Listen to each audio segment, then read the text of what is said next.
Good day. Welcome to Flip TV News. My name is Tululokwe.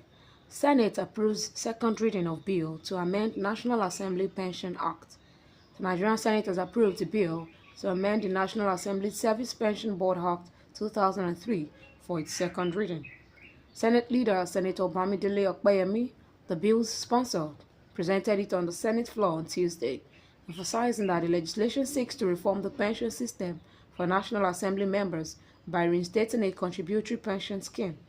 Supporting the bill, Senators Barao Jibrin and Tahir Monguno highlighted its significance and timely nature, noting that it will establish a framework beneficial to National Assembly staff.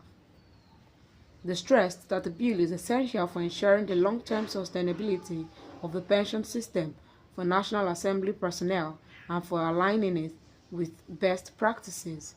In his remarks, President of the Senate, Godswill Akpabio, decried the existing inappropriate pension scheme, which has adversely affected the work staff. The bill now awaits a third reading and further deliberations before it can be enacted into law. Thank you for listening to Flip TV News. To enjoy the rest of